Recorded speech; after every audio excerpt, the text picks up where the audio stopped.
परमात्मा ही आत्मा है, आपकी आत्मा ही परमात्मा। नैन स्तंति सातरणी नैनी देती पाप का, न चैन गले विशोचंती मृता। आत्मा ना किसके द्वारा मारे जाती है, ना इसको कोई शस्त्र काट सकता है, कटता शरीर है। आत्मा को जला नहीं सकता, जलता शरीर है। आत्मा को भुगो नहीं सकता, बिकता शरीर है। इसलिए इसको जो जान लेता है ना, आपकी ही आत्मा, आपको ज्ञान नहीं है, क्या फायदा भी। उसको जानने की प्रक्रिया महापुरुषों का संग करना, उनका दिया हुआ जो जप है उसको करना है, ये इसमें मानता है। गीता में यही लिखा है। बाकी गीता में कहीं कोई तीर्थ के लिए नहीं बोला है, कि मंदिर बनाने के लिए नहीं बोला है, मंदिर जाने के लिए नहीं बोला है। गीता में कहा है कि जो मेरे भगत, अगर उसने आत्म तत्व को पहचानना है, जो तत्व विधि पुराने बातें परिचय न सभ्या उपदेक्षांति ज्ञानी नस तत्व दर्शना, कि मेरे तत्वदर्शियों का संग कर। तत्वदर्शी कौन होते हैं? जिसने तत्व को जान लिया, मेरे तत्वदर्शी का संग कर। वो गुरु मां आपके सामने बैठी है, ये तत्वदर्शी है, इनके लिए ताड़ियां बजाओ। ये तत्वदर्शी महापुरुषों का संग कर रहे हैं आप। बिरले व्यक्ति होते हैं। तत्व क्या होता है? इस नेत्र से नहीं दिखता हो, परमात्मा का रूप रंग इस नेत्र से नहीं दिखता, उसके लिए ज्ञान नेत्र है, आपके भीतर है। पर इनमें जुग जुग में कोई कृपा थी इन पर परमात्मा की, तो उस तत्व को सामने परमात्मा ने लाया है और अपन रूप दस्या है। ठीक है, उसकी संग करने से आपका दुख दूर होता है, और आपको पुण्य नहीं, पुण्य से आप देवलोक जाओगे नहीं, आप ब्रह्म लोकों में जाओगे। ब्रह्म लोकों में वापस नहीं लौटना पड़ेगा। अगर लगातार संग करोगे, आप लगातार सत्संग आओगे, सेवा करोगे, आपको वापस नहीं लौटना पड़ेगा। गीता में कहा है 8वें अध्याय में, गीता पढ़ता है कोई, छोटे छोटे बच्चों को गीता का श्लोक सिखाओ।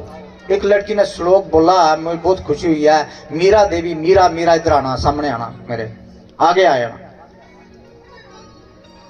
आगे भेजो मेरे को। घर घर में बच्चियों को श्लोक गीते के याद कराओ। बच्ची जवान होगी, श्लोक नहीं भूलेगी, कुल को तारेगी, दोनों कुलों को तारेगी। एक श्लोक भी गीता का महान पापों को नाश करता है। छोटी सी बच्ची के श्लोक का पता नहीं है उसको, और फिर भी इसने श्लोक बोले हैं, वो आगे आ सकती है। जिसको इसको श्लोक आते हैं, लड़की को आगे आओ, गीता का श्लोक आता है इसको, आगे आ जाओ। घर घर में गीता का पाठ करो।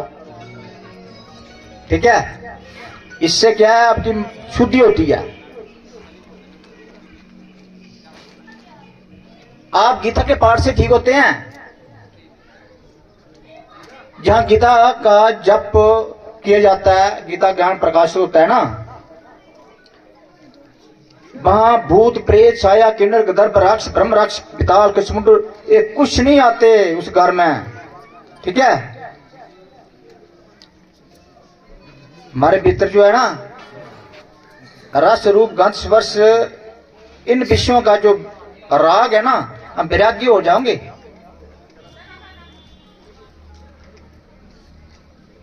संसार को तारने के लिए एक ही ग्रंथ है, गीता।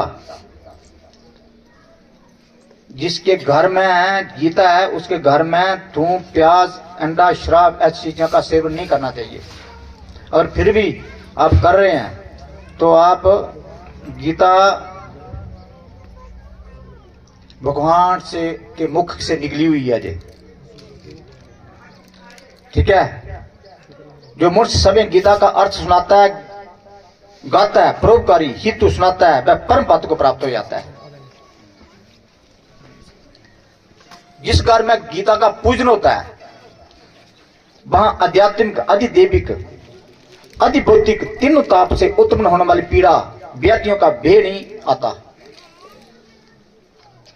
जहां गीता की पुस्तक का नित्य पाठ होता है, वहां पृथ्वी पर भी प्रयागदी सर्व तीर्थ निवास करते हैं। आपको पता है, अभी प्रयाग देव तीर्थों का राजा है। तीर्थों का राजा कौन है? प्रयागराज। आज वहां महान कुंभ जो 144 साल के बाद आ रहा, इस वक्त करोड़ों के लोग वहां दर्शन करने के लिए जा रहे हैं, प्रयागराज के स्नान करने के लिए जा रहे हैं। मगर उससे बढ़कर परमात्मा बोले हैं कि वहां प्रयागराज वास करता है, जहां जिस घर में गीता का पाठ होता है। सभी देवी देवता आए हुए हैं इधर, प्रयागराज भी आया है इधर। इतना है गीता का ज्ञान च पावर।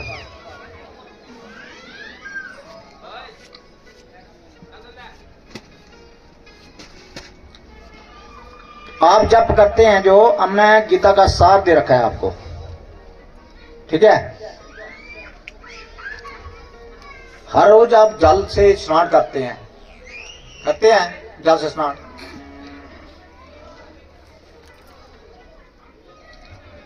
इससे क्या मैल दूर होता है, आपका मैल दूर होता है। गीता रूपी जल से स्नान करना है आपने। आप कहाँ आए हैं? आप इधर गीता रूपी जल के स्नान करने के लिए आए हैं।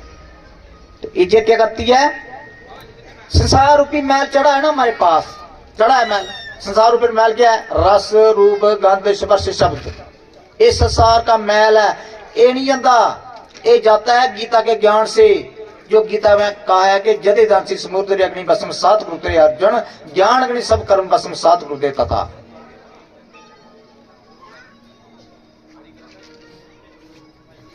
तो हमने महापुरुषों का संग करके क्या करना है? जो संसार का मैल चढ़ा है उसको खत्म करने के लिए हमने संग करना। जे नहीं है मेरा गुरु बन गया, मेरा गुरु बस बैठ के घर में रात नहीं मिलेगा। आजकल संसार में प्रपंच बहुत हो रखा है, मेरा संप्रदाय, मेरा गुरु। ये अपनी मैल खत्म कर दूं, मेरा मेरा क्यों पड़ा है? मेरा गुट बना के बैठे हैं।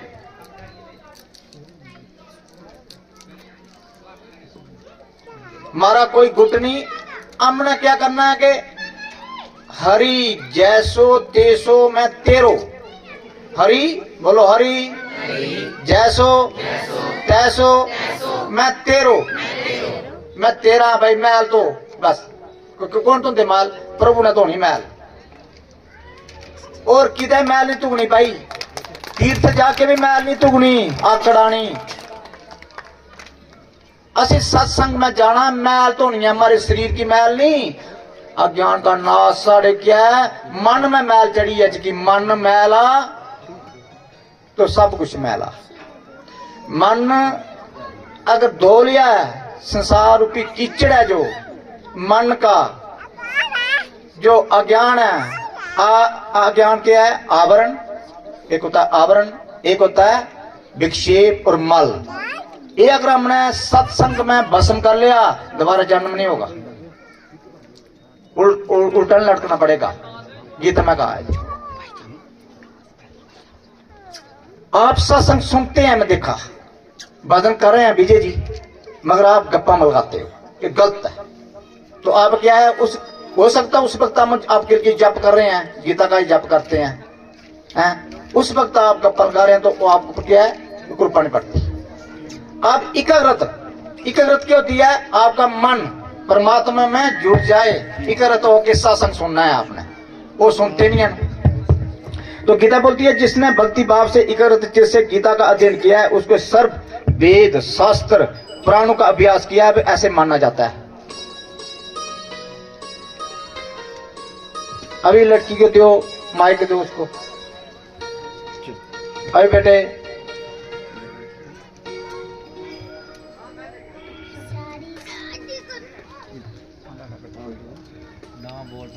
ना बोलो।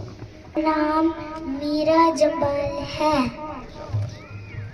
अभी तुम गीते के श्लोक, पहला श्लोक बोल गीता का। धर्म क्षेत्र कुरुक्षेत्र संवेतायोत्सव मान का पांडवा शैव किम कुर्वत संजय। इसका मतलब किसको आता है? धृतराष्ट्र बोले ये संजय धर्मभूमि कुरुक्षेत्र में एकाग्रत युद्ध में इच्छा वाले मेरे और पांडु के पुत्रों ने क्या किया। क्यों? कि धृतराष्ट्र को आंख नहीं थी, ये भी नहीं थी, चमड़े की आंख भी नहीं थी, दूसरी भी नहीं थी, मगर संजय के पास दोनों आंखें थी। संजय ने धृतराष्ट्र को हस्तिनापुर में जब युद्ध हो रहा था, तो ज्ञान नेत्र से वो युद्ध देख रहे थे। किसको सुना रहे थे? धृतराष्ट्र को। अभी धृतराष्ट्र अन्ना क्यों है अब आप बताऊंगा मैं। अगला बच्चे अगला श्लोक बताओ। नैनम शिंदति शस्त्राणि नानम दहति पापकहन चानम क्लेदन्त्यापनाशस्ति मार्तम। तालियां बजाओ। नैन स्तति सातरानी नैनी देती पाप करना चैन कलती मृता। ये क्या मतलब है कि आत्मा को भुगो नहीं सकता, शस्त्र इसको काट सकते, अग्नि इसको जला सकती, बहुत ही अग्नि जला सकती इसको। आत्मा निर्वय है, निर्वैर है, बेकार रहित है, वो आपकी आत्मा है। ठीक है, आत्मा को मार नहीं सकता। हम मरते हैं किस लिए? अपने कर्मों के अनुसार। बेटे आगे। यदा यदा हि धर्मस्य ग्लानिर्भवति भारतः अभ्युत्थानम् अधर्मस्य तदात्मानं सृजाम्यहं पितॄणां साधूनां विनाशाय च दुष्कृतं धर्मस्य स्थापनार्थाय संभवामि युगे युगे। यदा यदा हि धर्म से ग्लानिर्भवति भारत, जब जब धर्म की हानि होती है तब तो मैं अवतार लेता हूँ। तो धर्म की हानि हो रही है कलयुग में, कलयुग में धर्म की हानि हो रही है। प्रभु ने अवतार लेना, कल का अवतार क्यों लेना है? धर्म की हानि हो रही है, धर्म का नींव से स्थापना करनी है, धर्म का प्रचार करने के लिए, दुष्टों का संहार करनी है, साधु पुरुष की रक्षा नहीं हो रही है, साधु पुरुष का अपमान हो रहा है, साधु पुरुष को मानता नहीं कोई नहीं। उसलिए प्रभु को गुस्सा आता है। प्रभु ने क्या करना है? अवतार लेना पड़ता है। उनको दुष्टों को मारने के लिए अवतार लेते हैं। प्रभु का अवतार कोई जरूरी नहीं है। प्रभु अवतार किस लिए लेते हैं? सत्संग सुनने के लिए। पहली बात है, प्रभु अवतार सत्संग सुनने के लिए लेते हैं। प्रभु को संतों का संग बहुत प्यारा है। प्रभु को संतों की जूठी पतलें उठाने बहुत प्यारी, इसलिए वो पहला उनका होता है कि मैं प्रेम से संतों के पास रहूं, बहुत प्रेम से उनको संग उनके हाथ से सिखाऊं। सबसे पहला उनका अवतार। दूसरा दुष्टों का श्रृंगार। दुष्टों का श्रृंगार तो चिंतन से भी कर सकते थे। भगवान राम का जो श्रृंगार वो चिंतन से भी कर सकते थे। उन्हें अवतार क्यों लेना था? भगवान राम ने रावण का श्रृंगार तो चिंतन से कर सकते थे, उन्हें क्यों लेना था अवतार? मगर उनका अवतार का लक्ष्य क्या था? कि मैं संतों का संग करूं। इसलिए ये श्लोक जता धर्म से ग्लानिर्भवति भारत। अच्छा अगला श्लोक बेटे। कर्मण्ये बाधिकारस्ते मा फलेषु कदाचन मा कर्मफल हेतुर्भूर्मा ते संगोऽस्तः। हाँ, कर्म करता जा तो फल की इच्छा मत कर। कर्म करता जा, फल की इच्छा मत कर। फल तेरे, तू कर्म करे, जैसे आप बैठे हैं इसका फल आपको मिलेगा भाई। आप भूल जाओ, प्रभु को पूरा पता है। ये जब आप चिंतन होगा ना आपके अंदर में, तब प्रभु बोलेंगे भाई तू इतने बजे, इतनी तारीख, इतने सी युग में तुमने सत्संग सुना है। आप भूल जाओगे। क्यों भूलता है व्यक्ति?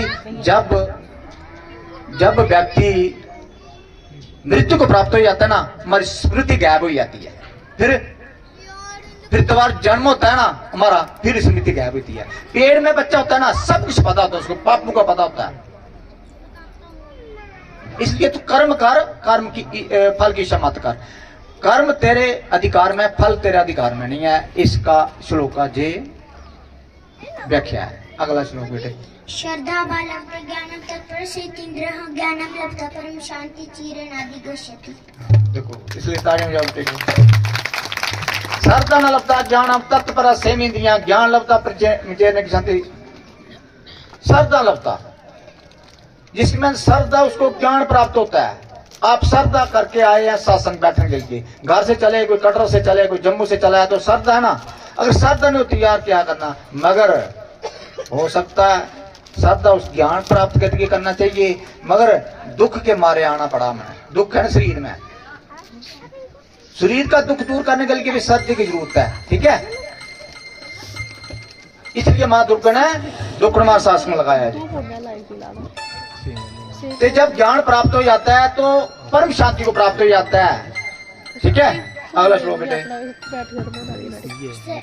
सर्वे भवन्तु निरामया सर्वे भद्राणि पश्यन्तु मा दुःखभाग्। सर्वे भवन्तु सुखिनः सर्वे सन्तु निरामया। इसका मतलब है कि सब सुखी रहें। सर्वे भवन्तु सुखिनः, कोई दुख नहीं रहेगा संसार। अगला। ईश्वर सर्वभूतानां हृदयेश अर्जुन तिष्ठति ब्राह्मण सर्व यंत्र आरूढ़ानि माया। ब्राह्मण बोलो, ब्राह्मण ब्राह्मण ब्राह्मण सर्वतुनी सबतुनी सर्वभूत, सारे भूत हैं सारे, सर्वभूतुनी सर्वभूतुनी यंत्र उठानी माया। ठीक है, ये कितना श्लोक है गीता का पता है? हैं? पता है कौन सा श्लोक है? हैं? ये है गीता का 8वां श्लोक है, 18वां देखा। ईश्वरा सर्वभूताना हृदय से अर्जुन तिष्ठति ब्राह्मण सर्वभूतानि यंत्र उठानी माया। भाई ऐसे है, भगवान बोलते हैं अर्जुन शरीर रूपी यंत्र में रूढ़ हुए संपूर्ण प्राणियों को अंतर्जामी परमेश्वर अपनी माया से उन कर्मों के अनुसार भ्रमण करता हुआ सब प्राणियों के हृदय में स्थित हूं मैं। आप जो भी कर्म करते हैं परमात्मा की कृपा से करते हैं। आप सत्संग में जाते हैं परमात्मा की कृपा से करते हैं, रोटी खाते हैं परमात्मा की कृपा से करते हैं, वो करा रहा, मगर पाप कर्म नहीं करा रहा परमात्मा। पहले सामने नहीं हो, पाप कर्म आपके अंदरिया में, पाप कर्म आपके मन में हो रहा है। प्रभु बोलते मैं तू व्यक्ति को मार भी देगा मैं रोकूंगा नहीं, तू पुण्य भी करेगा तेरे को तो नहीं रोकूंगा नहीं, तू सत्संग जाएगा महापुरुषों का संग करके मैं नहीं रोकूंगा, उसका फल तेरे को मिलेगा। कर्म ने अधिकार से मां फल तू कर्म करता जा बस। अगला बता। तद्विधि प्रणिपातेन प्रणिपश्येन सेव्या उपदेशयन्ति ते ज्ञानी नस्ततविद्धि। ठीक है, कहानी हो गई। मैं कितने की बची है और तो बची है, जो श्लोक ज्यादा आगे आ सकती है। देखो तत्विधि प्राणिपातेन परिपश्येन सेव्या उपदेशयन्ति ते ज्ञानम ज्ञानी नस्तत दर्शना। इसका मतलब किसको आता है? कोई पंडित, कोई विद्वान, किसको आता है? जिसके लिए आप बैठे हैं वो श्लोक है, आपको लागू होता है। क्या है? जब कृष्ण भगवान अर्जुन की आपस में वार्तालाप हो रही थी, भगवान कृष्ण अर्जुन को समझा रहे थे, अर्जुन नहीं मान रहा था। तो अर्जुन को भगवान कृष्ण बोले भाई तू ये ज्ञान है ये तत्वदर्शी के, मेरे तत्वदर्शी के बात से समझ। तत्वदर्शी कौन होता है? जिसको तत्व का ज्ञान है, उसके पास जाकर समझ इस ज्ञान को। तेरे को समझ नहीं आएगी, उनकी सेवा भी करो बा। ऐसे बोला है ना गीता में, उन ज्ञान के तू तत्वदर्शी ज्ञानियों के पास जाकर समझ, उनकी भली भांति दंडवत प्रणाम करना। पहले ऐसे नहीं आकड़ में नहीं रहना, ता नहीं फायदा होगा। आकड़ में जाएगा ना, उनकी सेवा करने से कपट छोड़कर, कपट भी छोड़ना है, शाल कपट। प्रभु को पता है शाल कपट करके आया तू, मगर इतने पाप भस्म हो जाते हैं भाई सत्संग में। ये मैं सोचना, ये श्लोक भी दिया है प्रभु ने, मैं बताता हूँ। आप बोलते हैं मैं पाप हर व्यक्ति करता, हो जाता है पाप, गलती करना हो गया, मगर जहां भस्म हो जाता है भाई, गीता उस पाप को भस्म कर सकती है, गीता ज्ञान। तो कपट छोड़कर सरलता पूर्वक प्रश्न करने से, प्रश्न भी करो, पारमार्थ परमात्मा तत्व को भलीभांति जानने वाले, परमात्मा तत्व जानने वाले ज्ञानी महात्मा तुझे उस तत्व ज्ञान का उपदेश करेंगे। आज जो आपको तत्व ज्ञान का उपदेश हो रहा है, और क्या है? समझाने के लिए। फिर तो सत्संगा पाठ कर, जप कर। मैं लोगों को बताता हूँ भाई जप कर तो ठीक हो जाएगा। गुरु जी कैसे ठीक होगा? मैं सारे घुमा, मुझे कोई ठीक भी करना ला नहीं कोई। मैं बोलता ठीक हो जाएगा, फिर भी बोलता नहीं गुरु जी मैं ठीक हो नहीं सकता। मैं क्या भाई तू रोता रहा था, ठीक कैसे होगा? मैं बोलता ठीक हो जाएगा, बोल रहे ना मैं ठीक हो जाएगा। उस तत्व के आगे कुछ नहीं है, तत्व के आगे सब भस्म हो जाते हैं, पाप भी भस्म हो जाते हैं। तो पाप किए है मैं मानता नहीं है। लिखा है गीता में, आपे चेतसी पापे भी सर्व पाप कृतम सर्व ज्ञान लभ नभे ब्रजनी सत श्रेयासी। मगर जितने तू पाप कर, पाप कृतम हदी पाप करने वाला है, तू भी ज्ञान रूपी नौका में चढ़कर पार रूपी सुंदरों को पार कर देगा। फिर डरने की क्या बात है? मैं बोलता तेरा कैंसर खत्म हो जाएगा, समझता नहीं है। गुरु जी बड़े डॉक्टर देखे मैंने, वो भाई पाप तेरा खत्म डॉक्टर उठे कर सकते हैं, गीता ज्ञान कर सकता है, पाप खत्म भस्म कर सकता है, समझते नहीं है। कितना भी समझाते हैं।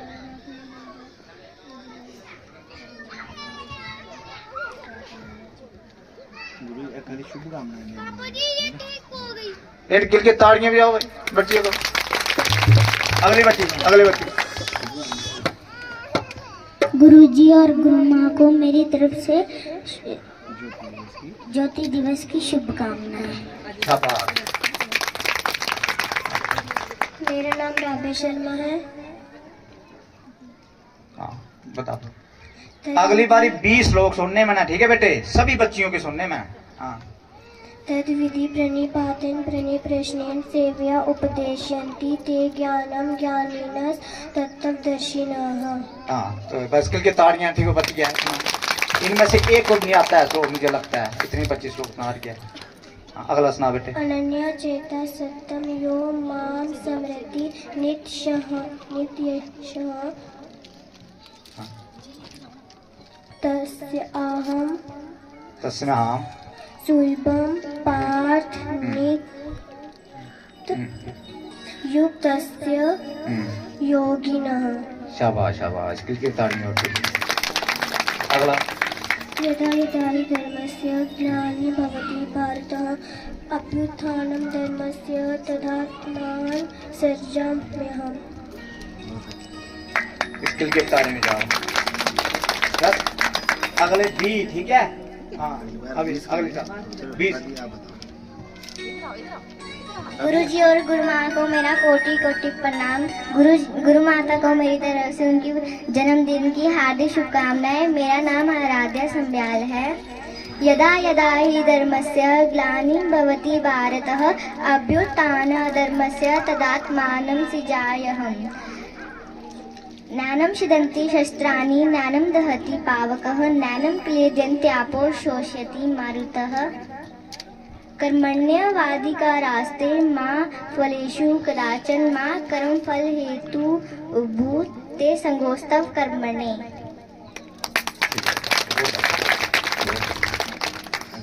छोटी छोटी बच्चियां देखो, गीता का ज्ञान का एक श्लोक भी घर में होए, उस घर में भूत पिशाच यक्ष पितर राक्षस आते ही हैं। आप स्कूलों में जितनी मर्जी पढ़ाई कराओ, उसमें फायदा कौन सा होगा? भौतिक। अभौतिक फायदा होगा जिससे जड़ मन छूटेगा गीता ज्ञान से भाई।